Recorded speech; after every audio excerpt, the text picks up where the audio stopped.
Okay, Sean, please go ahead. All right.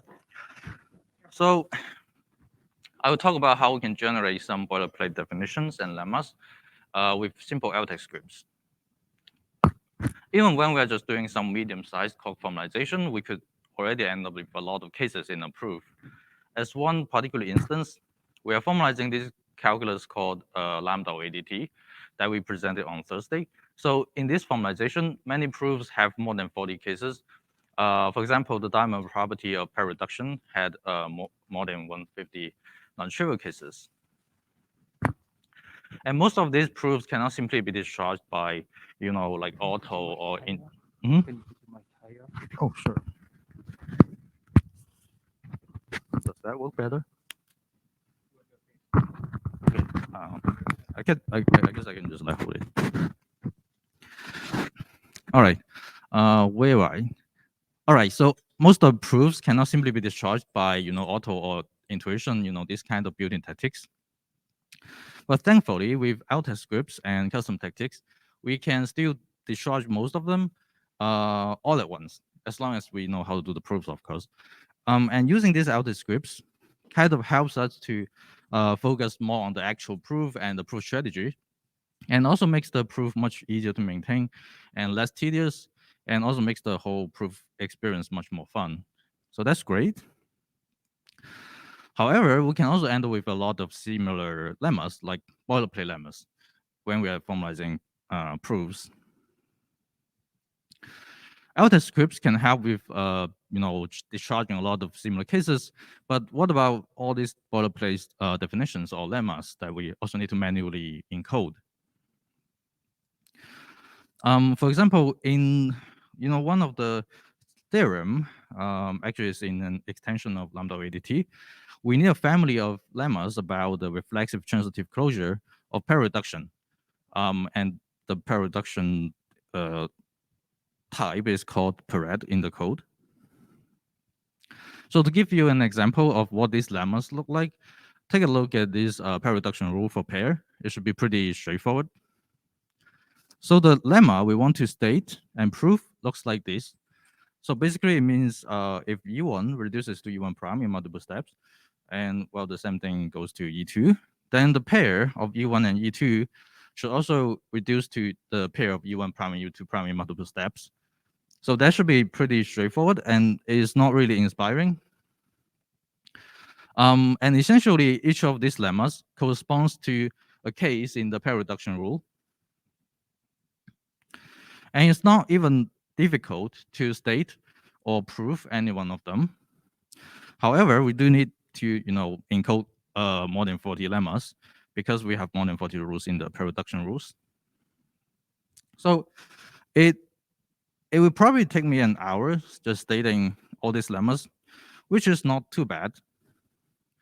But why would I spend an hour doing that when I can spend 10 hours automating it? So that's what I did, although it took me more than 10 hours. But anyway, this is not just me being lazy, because this is an actual problem in our formalization. You see, lambda ADT is an in development language, which means every time we try out new ideas or we found a problem in the formalization, we will have to change the syntax, semantics, or the typing or other definitions. And every time we do that, we will have to patch all the affected definitions and lemmas by hand, which is very annoying. So it would be great that we can just simply generate all these lemmas automatically, just like how we can use Ltac to discharge a lot of the cases. And the idea here is that we can generate an inductive definition, pared, well, for multi-pair reduction. And each of these cases corresponds to one of the lemmas. So in some sense, this pair relation, essentially represents all the lemmas we want to state. So we call this this pair reduction rule for pair. And this is the one of the corresponding constructor or rule in the pared relation.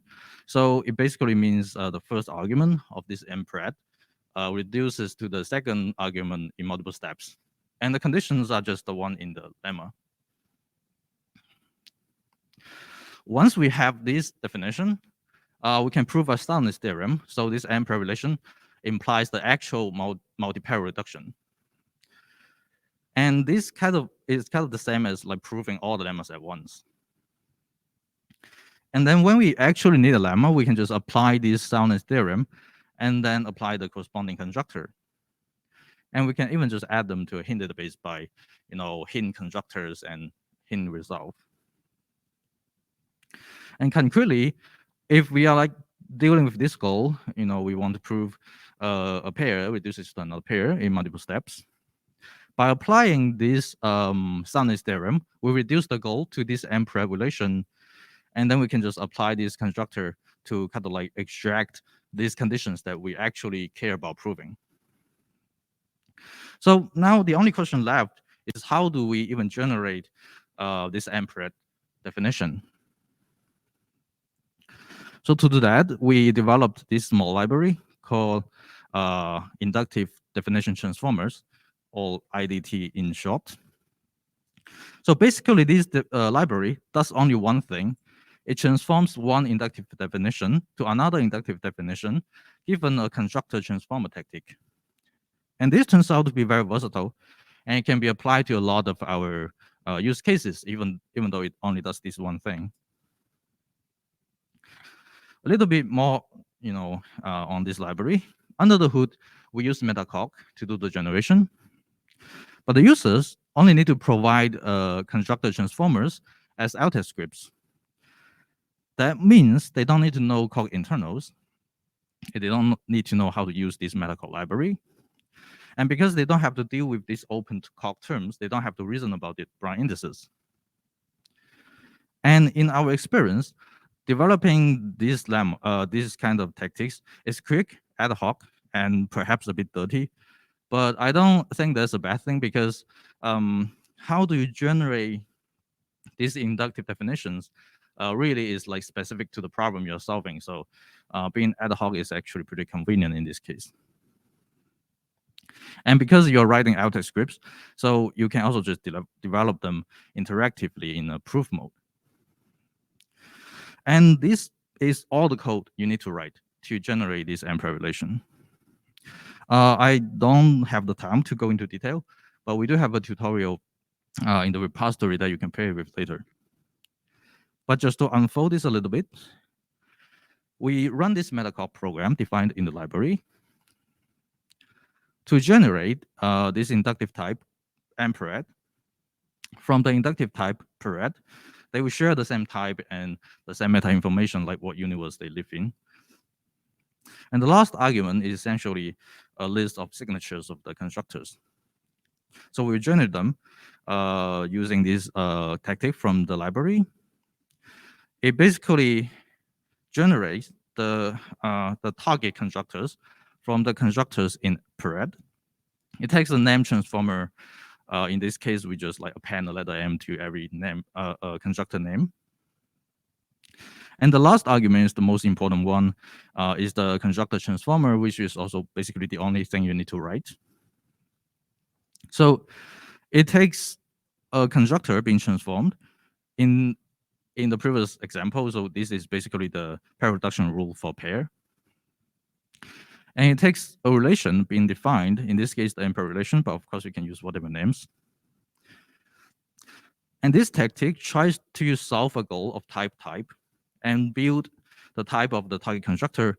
Typically, you do it by analyzing the first argument, like do some better matching on it, and then apply the refined tactic accordingly. So for example, if the first argument is the pair reduction rule for pair, we want to build that M-pair constructor we just saw. And like I said, we have a tutorial file that actually uses simply type lemma calculus as an example, so it should be pretty accessible. But also feel free to come to me later if you want to see a live demo. So in the remainder of the talk, I'm going to showcase a few more applications in our formalization. So one is generating inversion lemmas. So lambda OADT has type conversion and kind of subsumption, which means before using IDT, we manually crafted this around 50 inversion lemmas, which is very annoying because every time we change the typing relation or kiting relation, we have to fix them or add new inversion lemmas. But now we can just generate them. So similarly, we generate an inductive type called typing inf, which again kind of represents all the inversion lemmas for typing. And this is one of the typing rule for the pair, the typing rule for a pair, which should be pretty standard if you ignore the labels. And we want to generate the corresponding constructor of typing inf that looks like this. So it basically means if a pair of E1 and E2 has type tau prime, then we know E1 has some type tau 1 and E2 has some type tau 2, and the product of these types is equivalent to tau prime, and some side conditions about the labels. So once we have that, this time we prove a completeness theorem because we are using inversion lemmas as forward reasoning. And when we actually have a typing derivation in the hypothesis context, we can simply apply this completeness theorem and then do an inversion to extract the conditions out or derive a contradiction if it's not possible. So, well, there's a twist in our case because the inversion lemmas for our conditionals and some elimination are a bit weird. So it's actually easier to simply spell those out separately. And to do that, we can define an inductive type called kernel.typinginf. You can use whatever name, but usually I would just wrap this type in a module called kernel. So this type should consist of only these two special rules, and then we generate the type this way. Again, this is all the code you need to write to actually do the generation. And the trick here is to use the skip tactic to remove all the special cases. And of course, you also need to remove the conversion rule. And then you concatenate the generated constructors with the special constructors defined in this kernel.typinginf, which is transformed using this identity transformer. So being able to handle this weird special case in our formalization also shows that our approach is quite flexible. I mean, because you are just simply writing out a script, you can be creative and do whatever. Another example is that we can generate a relation called indistinguishability that is basically an equivalent relation with only two interesting rules. And all the rules are just like congruent cases, like this one. So all these congruent cases are very boring, and they're just like there for bookkeeping reasons. So we want to generate all those from the syntax of the expressions. And similarly, we define this inductive definition called kernel.indistinguishable with only these two special cases. And again, we can remove the special cases, and the rest of the tactic just like generate the congruence rules. And again, we just concatenate these congruent cases with the special cases in the kernel dot whatever definition. There are two more applications that I want to share. One is that we can also generate an alternative small step semantics with the evaluation context rule expanded, which is usually more convenient when you're doing proofs. Another one, this one is actually quite interesting in my opinion. This is a recent one. So we can generate an equivalent intermediate semantics that has a stronger induction principle, which is important in one of our proofs.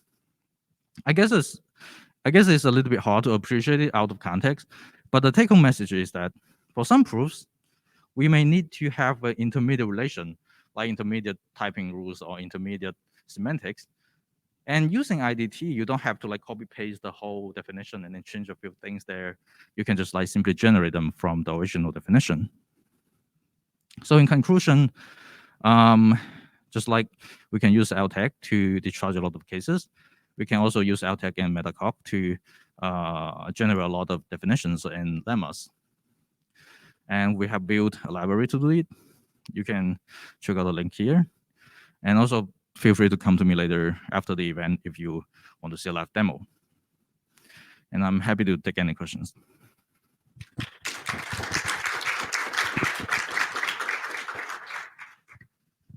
All right, we have a few questions in the air meet, but any questions physically first? All right, while you're thinking of questions, do you want to switch to the questions on the air meet screen, or should I just read it? Maybe easier to read it.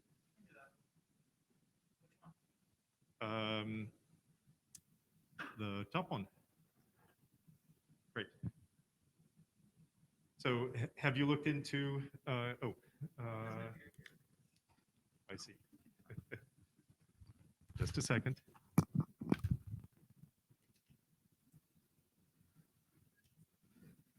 Okay, have you looked into ELPI for doing some of these transformations? We, i.e. Gregory and company, have found it very useful for some of their work. I have not, and I can only say I recognize the name ELPI, but I haven't actually used it in any way, so I'm actually not familiar with it. But I'm very happy to talk about like what else we can do offline. Okay. Gregory, do you want to say what ELPI is and why? Sure. LP is a project by Enrico Tassi and I think maybe others. They have a Lambda Prolog engine, and you can code your kind of transformations up. It can generate inductive types. It can generate hints. It can generate modules and stuff like that. And you'll see in my talk some things we've used Cool. before. It's very nice. I'm looking forward to that. Okay, shall we have the next question?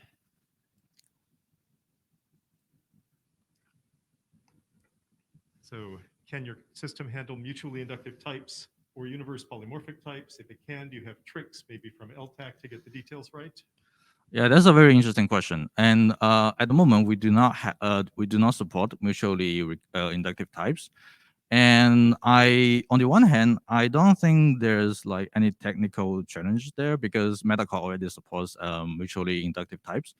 But on the other hand, I do think there might be some design challenges there because when you have mutually inductive type, how do we still keep the user interface, clean and convenient? Is something I will probably have to think a little bit more. I'm not sure about universe polymorphic type. At the moment, we don't support it. So, yeah. Okay, next question. Next question is infinite regress. There we go. It seems Ltac 2 will be interchangeable with Ltac for this use case. Any opinion? Yes, I mean, definitely you can simply use Ltac 2 in place of Ltac 1. I don't think there's any barrier to, stop you from doing that. Great. Next question. Would it in principle be possible to implement everything in Metacoq as well? What makes it easier to use Ltac? Yeah, that's a very excellent question. So, so the thing with Metacoq is that it's very great for if you want to write a library, like a general library to do a particular class of transformation or meta programming. But in our experience, a lot of the this meta program things here is very ad hoc. Like it's very specific to the things we are working on. So if you do it in Metacoq, one, you need to learn Metacoq and learn how Coq works. And second, you have to deal with the branch indices, which is also very annoying. And third, writing those programs are usually pretty clumsy, because Ltac is designed to be like a combinator style language that's like designed to be to allows you to write these programs in a really quick and dirty way. So I think it's a better fit for our purposes. Okay, let's stop there and move on to the next speaker. Thank you very much. Thank you.